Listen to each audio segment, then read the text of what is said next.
And good morning. Welcome to our first edition of Coach's Corner in 2026. And we've been off for a while with the holiday break, and now we're back at it. And boy, are we back at it. What a busy week this week, especially for the Highlander boys basketball team. Coach Jim McDaniel joined us. Morning, Coach. Morning. No rest for the wicked this week. No, this is, yeah, we had two games before the Christmas break, and we have 4 this week, so we are off and running. Well, let's go back Monday night, Lisbon, and this is a Lisbon team we knew was going to be a very good team. A lot of seniors on this team. A 3-point loss and just a real good game. You guys came back from 10 in the second half, made things interesting. Just your thoughts on that game against Lisbon? Yeah, I like that we had a shot to win it at the end because we were down by 10, I think, for a little bit towards kind of towards the end of the game, second half. So the way they battled back and all of those, that was great. Free throws were terrible. Yeah, I think we were 5 of 18. You fix that, we win the game. Right. We gave up way too many offensive boards, which we talked about in practice. Same with the free throws. That was, and then we missed a lot of, point blank bunnies, and we did kind of right there at the end. But we had plenty of those earlier in the game too. So. For the boys, it's maybe a way to, we talk about it in practice, sometimes it's easier to believe when you have to experience it. Well, we did that night, so, that maybe hits home a little bit better than the coaches saying, hey, we got to fix this, and they don't maybe believe until they're experiencing it. And then, then the other night, we went, I'm trying to think. I think we only missed one free throw. Only one free throw. Yeah, I can't remember if we were 17, 18, Yeah. or 14 of 15, or what the number was. But to go from 5 out of 18 to now we're shooting 90-some% in the game. Right.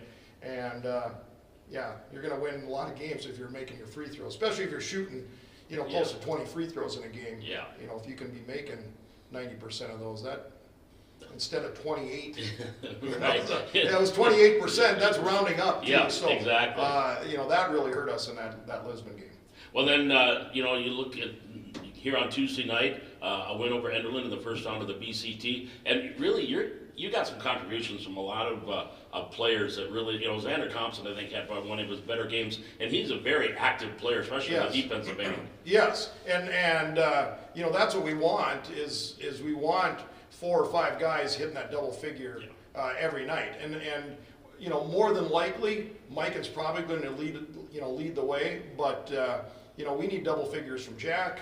I think Andrew had 11 that game. I think Xander had 11 or 13 that game. Finn had 6, but he distributed a lot. I think he had 7 assists. So our starting 5 right there, if we can have those guys double figures. And then our guys coming off the bench, we got a couple, we got some points there, and I think that'll just improve. We're getting healthier, and stuff like that. So, guys are coming back at the right time. So, Samuelson's, he's gotten a couple minutes now and things like that, and then Colin Thompson's coming off the bench. So, yeah, we're getting healthy, and it was a good confidence builder for us Tuesday night. You talk about that depth. You've got some good depth this year. Where guys can get spelled if they have to, and that's something you didn't have the last couple of years, really. No, and we haven't had it. Now we're just getting healthy. We've had guys that are out. We had guys sick. Right before Christmas break. So yeah, it's kind of nice now. That the bench is filling up, and we got guys that we can get in and give guys a spell if we need it. Well, now here Thursday tonight, Weimar-Lidgewood in the next round of the BCT, and there's a team that can hurt you inside outside. Got a chance to watch a little bit of them. What do you see about the Warbirds? Well, it's mainly defense. They work more on defense than they probably do on offense. I think that's what their personality is going to be more on the defensive end than the offensive end, and they're going to play stuff that we're not used to seeing. They played a 1-3-1.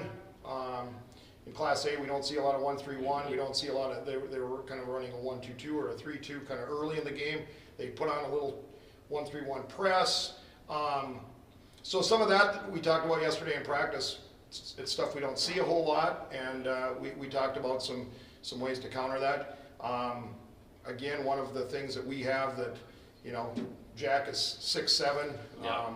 They, and they're 1-3-1, you know, having a 6'7" guy, you know, you can kind of maybe put the pressure on a little bit. So if you got a 6'7" guy and then you got guys that can shoot on the outside, you know, let's do things right because they can't cover both. Right. So let's make sure we're finding the open guys for, you know, high percentage shots. It looked like when they came back and won that game against BCN here, a lot of pressure defense in the backcourt, and so that's where your guards are really going to have to deal with that and handling the ball and getting it across the timeline. Yes, and then, you know, watching that game, and we talk about it all the time, I don't know, you know, Barnes County North they had a 10-point lead there, and it wasn't probably 10 as you got into that fourth quarter. It kind of slipped away a little bit.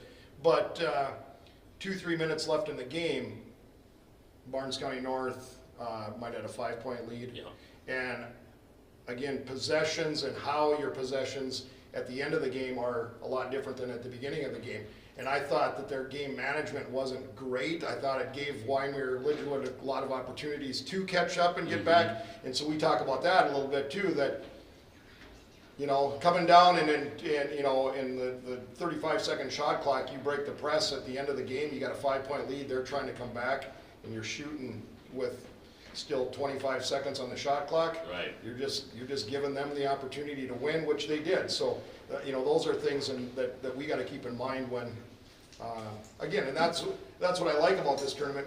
We're practicing for not only our next region games, but hopefully at the end of the season where, you know, those things really matter. So, and in this tournament atmosphere, it matters. You know, you're trying to win a trophy, and we want to bring that trophy back. So, possessions matter, and so you know, that we can learn that from other teams. And I, you know, Wyoming Lidgewood, they did it. They got the opportunities, and they did it. So we can't give them that tonight. And that's where your veteran leadership is going to really come into play on the floor. And you guys like your Ben Doctor and your Mike and Matson, the veteran guys that know, okay, well, you know, this is what we got to do. Yep. Let's take our time. Let's get a high percentage shot. We don't need to rush it.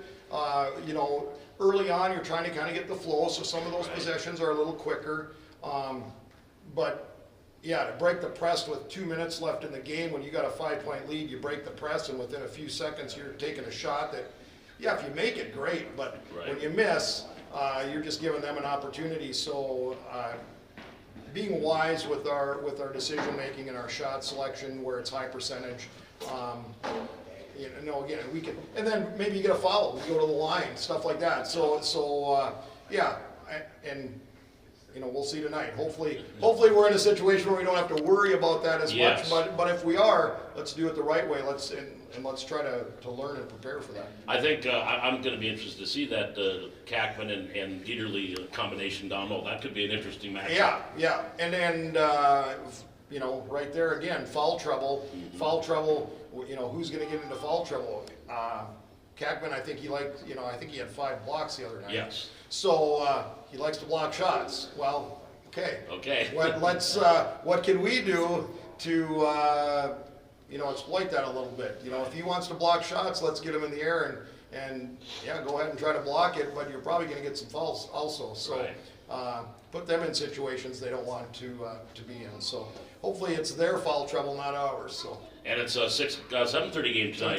Got the last game of the game, so 7:30 game tonight at the Bubble. The Highlanders will take on Wyoming Lidgewood in the semifinals of the Barnes County Tournament. Well, Coach, win number 2. Now we'll get win number 3 coming up hopefully tonight against the Warbirds, and we'll worry about tomorrow night tomorrow. Tomorrow, yes, and yeah, and again we're preparing because next week we're off to Northern Cass. We got Oak Grove, so some big region games that we need. So tonight and tomorrow night, whatever's happening, we got to play some good basketball for the weeks coming up. And stay healthy.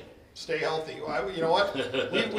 It's early in the season, and we've had some sicknesses. We've had some injuries. I'd like to say we're on a run now for good things for us on the injury and sickness side. So. All right, Coach. We'll see you tonight. All right. See you tonight. Thank you.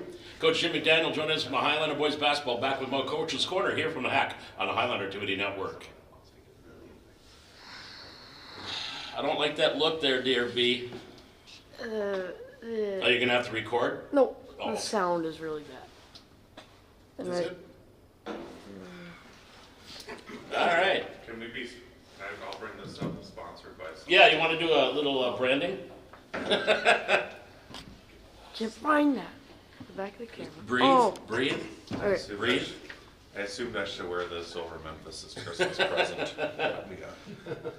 Oh, was it a certain dress up day today? or- No, Oh, that's Memphis just, got it for Christmas. You're gonna have to give me a second. Kind of miss the old headsets, you know. I do too. When you have to throw them on. Yeah. No. See you guys later. Thanks, Yeah. Jim. We'll see you tonight. 7:30, Yeah. 7:30. Yep. Winemere. Wider Linwood.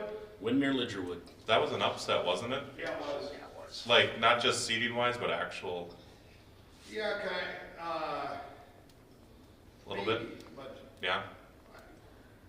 I don't know. I think as the season progresses, I think early on it might have been an upset, but I don't know. Yeah, They both seem even. okay. I don't. For a 3-6 matchup. What's that? For a 3-6 matchup, I guess. Yeah. Well, and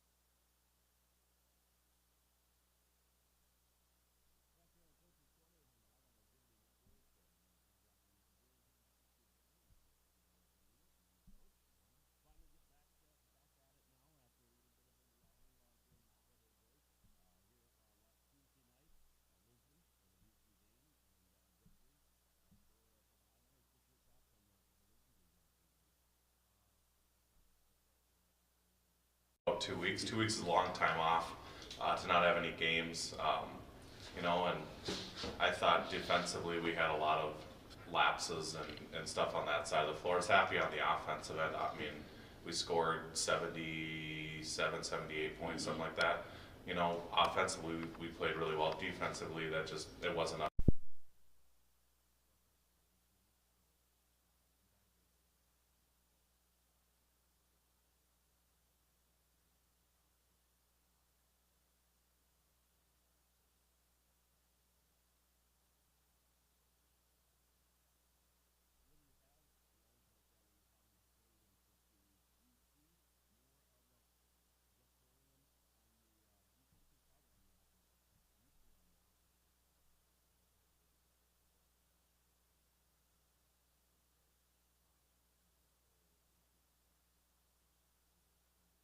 Ton of offensive stuff and not a lot of defensive stuff, not a lot of scrimmaging stuff.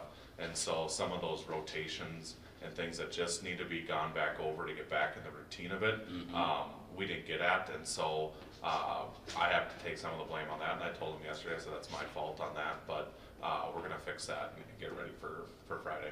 now you got Central Cass here at home on Friday night. What do you know about the Squirrels? They like to shoot 3, 5 out. They're gonna be scrappy. 2-2-1 full court press, 2-3 zone. You know, and they're gonna pass cut and create some issues. We're gonna find out. We're gonna have this issue with a lot of teams where we got to put Katie or Sky on a guard, and can we do that without? I don't want to have to go to zone, and I don't want to have to change our lineups to a one post offense or offense defense just because we can't pick up on somebody. So Right. we've been working on some of the stuff on the perimeter, putting, you know, teams that are running 5 out and stuff, Katie and Sky, and they're both capable defenders out there. Just getting them used to being on the perimeter a little bit defensively. So, and then obviously with that, you got to work on your rotations and be a little more crisp with it, because you don't have that help always right in the middle of the lane. But you know, we're excited to get to our next game. And I was telling the girls, I said, you know, it felt weird only having 5 games coming out of Christmas break, but over the next 2 weeks we'll have played almost half our season. So you know, we're going to find out kind of our mettle here over the next 2 weeks. Just the one injury right now so far. That's the only one, but hopefully that will clean up here by February. Well, good news is she'll be back. She practiced yesterday. She'll Okay. practice today, hopefully. as long as everything's all right, and we should have Maddie back to play some minutes tomorrow, just Good. slowly getting back into things. We don't want to rush anything and have a setback where she now misses, right now she might not get to play a lot of minutes in the next couple games, but she gets to play those, or you send her out there, now she gets hurt again, and now it's 2 weeks, and so we're just taking it case by case, or day by day, I should say, and getting her prepared, because we're going to need her, and it makes us deeper. Right now, we're playing 8 with her back and play 9, and so that's great for us in a run, trying to make a run at the end of the season. That's got to be good too, to have that, if you want to call it the luxury, you got Mariah or you got Kinsley or Kinley, whoever to fill in. You've got the depth that you're not going to lose a whole lot other than that leadership and from Maddie. Absolutely, another year with Mariah. Mariah's finally, I would say, over the last couple games here, has started to really look like herself from a year before. I think she's gained some of that confidence again. With her knee and the stuff that she had going on. I really liked the way she played on Tuesday. She attacked the hoop, shooting from the outside. She looked like she had her lift back, and so we're getting her back, and that was really nice. And then Kinsley's been starting right now in that role, just because we like some of the rotational stuff we have. So yeah, it's absolutely nice to have a little depth, and when so when an injury happens, not that you want them, but you're able to, I'm not going to say we didn't skip a beat, we miss her. Yeah. But, we can stay competitive with an injury right now. And if the injury is going to happen, it's better to happen now than in 2 Absolutely. or 3 weeks. Absolutely. then you're like, oh boy. Yes. All right, well, tomorrow night, Friday night, with Central Cass, and of course, we hope that the boys are playing at the same time, because that means they're in the championship, but it is what it is when you get this time of year. But 6 o'clock junior varsity, 7:15 for the varsity with Central Cass, a Region 1 game, Yep. another regional. Is it 5:30 JV or 6 o'clock? Well, we will have a C squad tomorrow. There So will it'll be C squad. 4:30. It'll be 4:30, 6, and 7:30ish. 7:30-ish. Yep, they have enough kids, and we brought some junior high kids up that want to continue their season. So we've tried to find them some C squad games when we can. So we will have a C squad game tomorrow. So we'll be playing all 3. Good. Full house then. Yes. All right. And that's nice too, getting those younger kids on the big floor and getting a chance to play. Absolutely. And then some of them help on the JV just because numbers wise, we need a little help there. And I think it's good for them to get into our practices. It's good for them to see the pace. The first couple times I remember they're going up and down and they're throwing a pass and it's like, that's too slow, right? And all of a sudden it's stolen and they're like kind of looking around. It's like, you gotta, And so I think that's good for them too. Those 8th graders are going to be freshmen next year and stepping in to help. Like they're getting ample opportunity to run some of the stuff we run, which then helps them, next year.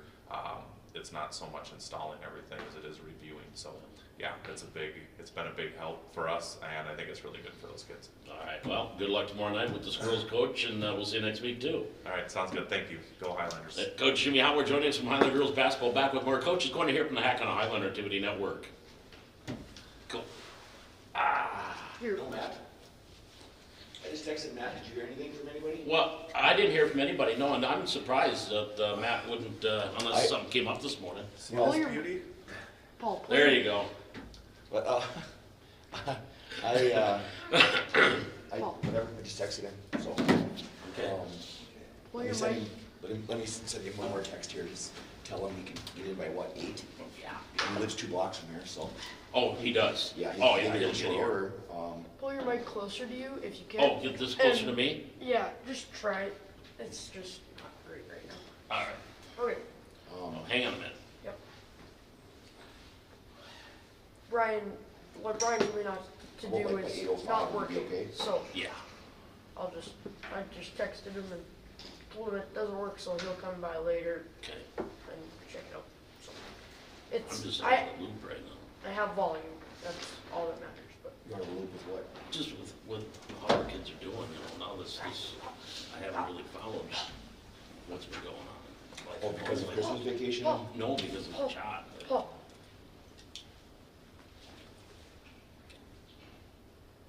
Back here on Coach's Corner on the Highlander Activity Network, and we are now going to talk to girls wrestling. Coach Tim Miller from the Highlander Girls joining us. How you doing, Coach? Good. Haven't seen you in a while. Yeah, that's because I've seen you first. That's right. But let's go back. The holiday tournament. Boy, what a busy 2 days for the boys and girls. Probably over 1,000 wrestlers probably combined between the 2 days, but a lot during those two holiday tournaments. How do you feel things went during the girls' holiday tournament on the 19th? Boy, that was a long time ago. I know, I'm making you really think. Things get clouded when when tournaments are just coming at us. They went well. Yeah. Yeah, they went, I guess, as expected. Minus one match that stands out is Catherine Russell losing in the finals to a girl, and I know she's got that person on her radar. Otherwise everything went as expected. Right. And I was, again, I'm going 100 miles an hour during that tournament with not just the coaching, but the organization that came with it the days prior. It just gets to be, it's a bit busiest time of the year, really. Right. When that one's done, it's kind of like, whew, Take a breath. And then, then we regroup for, we have the Rotary and the Rumble, which feel like they're back to back. And then we had a duel in between. So. And we'll talk about the duel here in a minute. I think Mayport CG was the duel here a couple of nights ago. But at the Rumble that we had here in Fargo a couple of weeks ago, that was right after the holidays, kind of right during the holiday break. Well, that was the second and the third. Now, that's fresh enough. I have that information in my brain. So. That's the one, and that's the big one, because that's a big tournament. That's one of the biggest ones around right now, was the Rumble. It is the biggest tournament that any of us are going to wrestle in our high school career. Is it always the hardest? Sometimes we call it the hardest tournament. Is it generally harder than state? It can be, because you have some Minnesota schools and some South Dakota schools, and I think a Montana school that come to that.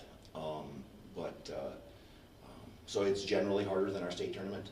And it just depends on, you have some kids from other towns in North Dakota that don't come to the Rumble.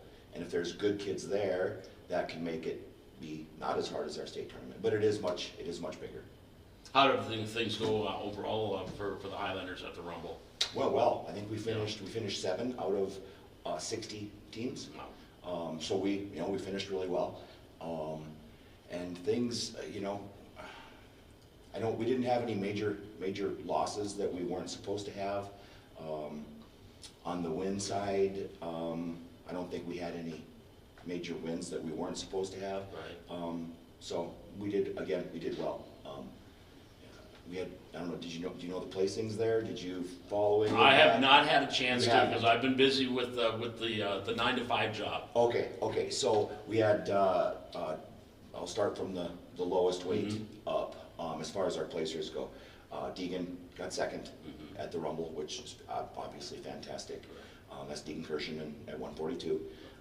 At 148, Miley Christensen got 5th. Again, a good finish, hard bracket, hard weight class. And Catherine Russell, an 8th grader at 170 pounds. We knew this was coming at some point. We didn't know when. We knew what she was capable of. She won the Rumble with 5. Wow. She had 5 matches. She had 5 pins. In her semifinal match, she was wrestling a 19-1 girl from Plattsmouth, Minnesota. Generally, a Minnesota kid who's got a 19-1 record, that is much different than a 19-1 record from North Dakota. Okay. It's just we see a lot of Minnesota kids that might have records just above 500 that are wrestling with or beating our girls in North Dakota that have, just a couple of losses to like 15, 20 wins. It's just the level of wrestling there can be a lot higher. The boys is certainly higher in Minnesota. The girls is getting there. Okay. And then so that was her semifinal match. She won that by first. Well, she won everything by first period pin. Right. Then in the finals, she wrestled the #1 ranked girl in North Dakota, who was 20-0 at the time, and Catherine also pinned her in the first period. So And as an 8th grader at 170 pounds, that is, again, we knew it was coming at some point. Right. Like last year, she just made 7th grader mistakes. And we just said, when you can start eliminating some of those mistakes, which you will, right? The good things we're gonna keep doing, you don't forget those, but you learn to eliminate your mistakes. Well, she did that this tournament. And that, you know, she actually made a mistake. She was winning in the holiday tournament against a girl and made a, you know, we'll call it an 8th grade mistake. You know, you're still only in your 2nd year of high school. Right. But she's getting better at eliminating those, and she wrestled a clean tournament at the Rumble, and we saw what she's capable of. And so she is now ranked #1 in North Dakota. Okay. That, you said you've seen it coming, you knew it was right, it was coming. Now she still can get better, obviously, can't she? Yeah, she's going to get better. Yeah. She still makes some mistakes. Rookie mistakes, if you will. Yeah, we'll call them rookie. I mean, everybody in wrestling makes mistakes at some point or another, and often it's your opponent doing things to you to make you make those mistakes. But yeah, she's made mistakes, you know, in matches, taken risks that she didn't need to take, and she's learning, she's figuring those out, and she's going to just get better at figuring those out. Once she becomes mistake-free, mostly mistake-free, she's going to be hard to beat by anybody, anytime. Right. From here on out. Any state, anywhere. From here on out, yes. I don't know what it is. She just has things. She's got, you know, in her match in the finals. You know, I talked to some of our girls about this, about what Catherine did in the finals, and there was a position that she was in this match where she knew the girl's legs were here, and so she reached back to grab the head. She didn't reach here. She knew she wasn't looking. She couldn't see her opponent. Okay. She reached all the way around and hooked the head and lifted it up, and she got her in a position that we call the Peterson position. Okay. And that's how she began. That's how she got her pin. That was a combination. And it was just, I think that Catherine could wrestle in the dark, and it's just a feel that she has. So yeah. So I know we spent, you know, a lot of time talking about her, but with her performance there, she deserves. And that's not something you teach. We can't teach. You can't teach that. We can't stop practice and say, hey, you know, we're going to turn the lights off and you got to figure out how to wrestle in the dark. Right? She just can do it. There's things that she can do that we cannot teach. No. And I know too, just stepping away now, we got a lot of younger wrestlers that are playing that are wrestling for the first time varsity. They were Express, now they're 7th graders. How are they progressing? How are the younger wrestlers progressing here? They're progressing, I guess. As expected? As expected or better. Right. You know, at 106 we have Emma Trapp starting. I know she's got around 23 or 24 wins on the season already. She is ranked #7 in the state. She's just a dangerous wrestler. She's got a move that we call the twister, also known as the cement mixer. Okay. She has been behind in 3 or 4 matches that seemed, I think 3 matches, seemed like she was, you know, dead in the water and did not have a prayer other than that move, and she got it and was able to win the match.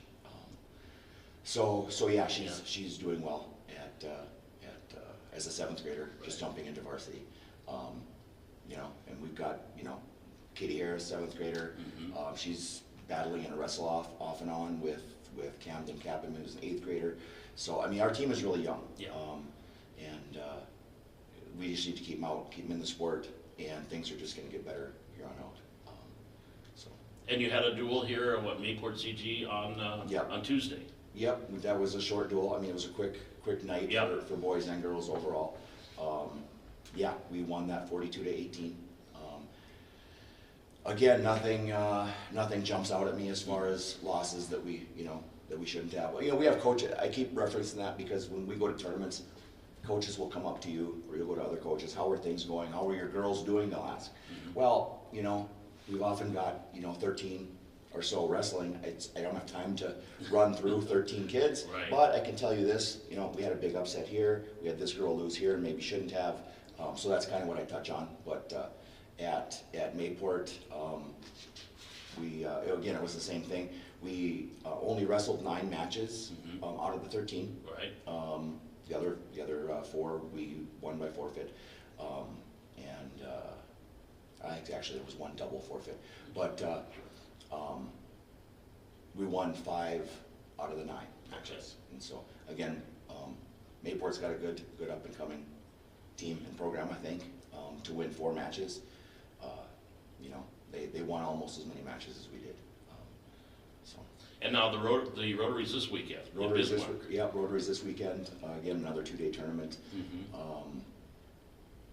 And so, yeah, that can be even a tougher tournament than the Rumble in some cases, because we have more Montana teams, and we have more South Dakota teams that go to it. So, you know, I know a couple of our wrestlers that are ranked. You know, Deegan Kirschman had a super tournament at the Rumble. Well, she's actually got a tougher tournament coming up here at the Rotary than she did at the Rumble. Even though the Rumble is traditionally a harder tournament, it's not always that way just across the board. Okay. Is that good? Or that, I mean, obviously you want to wrestle the best. I mean, if you're going to be the best, you got to wrestle the best.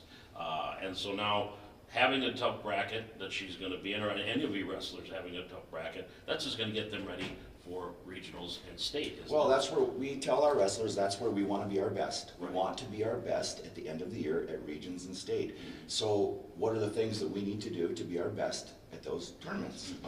We need to wrestle the hardest matches we can. We need to have grinder matches. I would rather, you know, and I'm serious with this, during the season, when our end goal is to be our best at the end of the year, I would rather see you lose a 6-5 grinder match to a good kid than go out and stomp a new wrestler, you know, by tech fall in the first period. That is one of the stepping stones that's going to get us where we want to be at the end of the year, and that's really what it's all about. Yeah, there are some important reasons to win matches during the middle of the year. The big one being seeding. You want seeding criteria. That's how you determine where you're at in the bracket, and that comes down to, you know, one of the first criteria is head-to-head. How did you do versus this person earlier in the year? And so we want to win those matches earlier in the year, but we have to get better, right? Get better is the name of the game.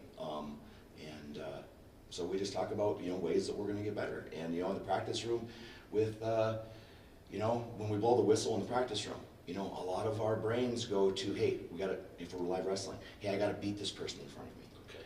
No, that's not what it should be. We talk about this and trying to get this into their heads. No, it's about scoring points.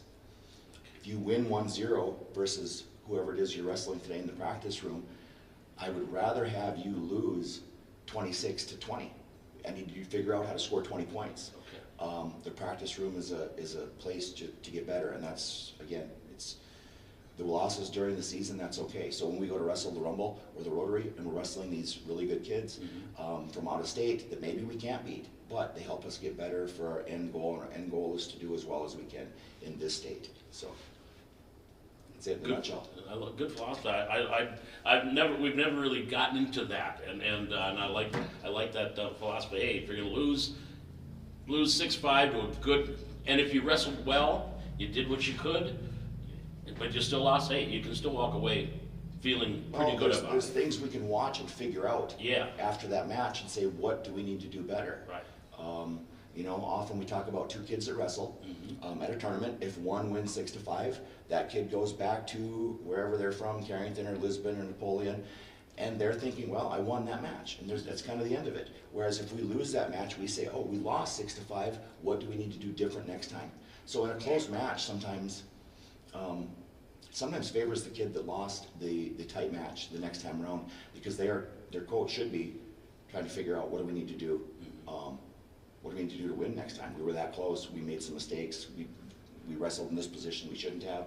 They're better at us in this position. We got to stay out of that. Right? You're doing your homework and trying to figure out what it is that you have to do to win the next time out. So, yeah. As I say, you learn from your mistakes. We do. We need that. And we don't just talk about it. When Kruger and I take notes at tournaments, every time a position or something happens in a match where we think we made a mistake or had a position that we could have won, but we lost that position, we go into our phone and we'll type what happened in that position and who did it, and then, because I mean, things are coming at you fast and furious at tournaments. If you don't write it down, you're probably not going to remember it come Monday. But come Monday at the, you know, after a meet or after a tournament, first thing we do is we go over our mistakes, and we bring that person out into the middle of the room and we talk to them about what they did and the mistake they made and what they should have done, and then we make the rest of, I always tell them, just so that person doesn't feel like they're being called out. Right. If this person made that mistake, guess what? The rest of you are gonna make it at some point, and maybe we can prevent you from making it right now by talking about this mistake, so, yeah. Learn from others as well. Yep. Absolutely. All right, well, the Rotary coming up this weekend, and it's gonna come fast. Boy, it's what, a month and a half, and we're already talking regionals. Well, we have 8 events left. Okay. We have 8 events left and 26 practices, so you gotta figure here on out, we don't have a lot of practices, a high practice to event ratio, so, yeah, the season's, I mean, it comes and goes so fast. Beginning of the year, we're thinking, okay, we've got about 60 practices to get things done that we need to get done, and now here we are, we're at 26 left, we're over half done, so. It goes fast. Yeah, 8 events, 26 practices is what we have left. All right, well, Coach, appreciate the Thank time you. this morning, and we'll talk to you again. Yes, thank you. Appreciate it. That's Coach Tim Miller from Highlander Girls Wrestling. Back with more Coaches Corner here from the Hack on the Highlander Activity Network. So, can I talk now? Okay. We off? Did he respond at all? Oh, let me look. Yeah, Catherine, I just got a text from her mom this morning, she's sick, so she's out of the Rotary. Stinks. Nope, no response. It's not that, it's that. Yeah. Okay.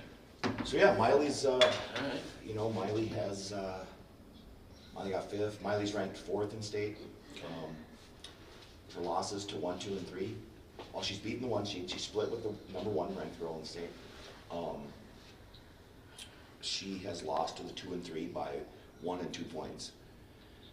As of right now, that's where she's at. Because that's where her wrestling is now. She can wrestle with those. So if the weight classes don't change, which they are going to change, Sure. there's a lot of changes coming up. Girls jockeying around, moving weight classes. Deegan is wrestling 136 this weekend. Okay.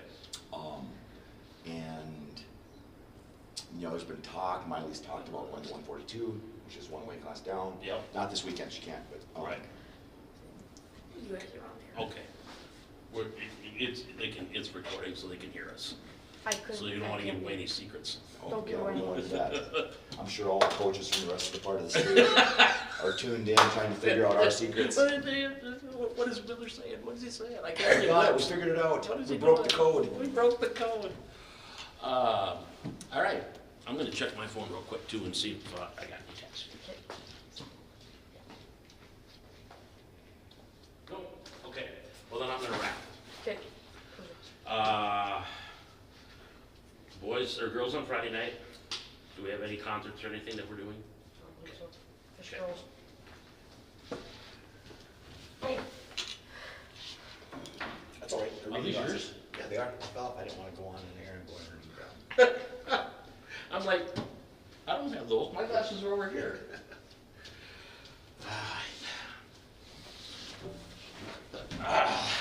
Let's go wrap.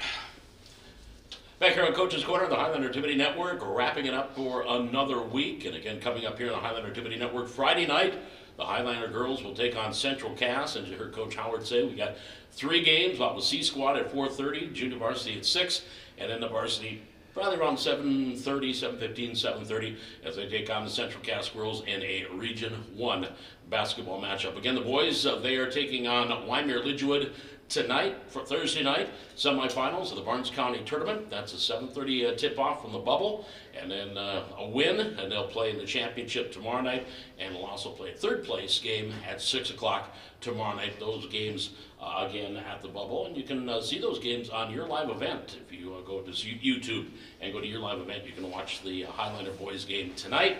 Highlander girls right here on the Highlander Activity Network here tomorrow night. Again, my thanks to our guests today, Coach Jim McDaniel, Coach Jimmy Howard, and Coach Tim Miller joining us on this edition of Coach's Corner. Our camera operator, technical director, Beckett Ness, and of course you, our viewers, joining us here on Coach's Corner. We'll be back again with another show next week here from the Hack. It's Coach's Corner on the Highlander Activity Network.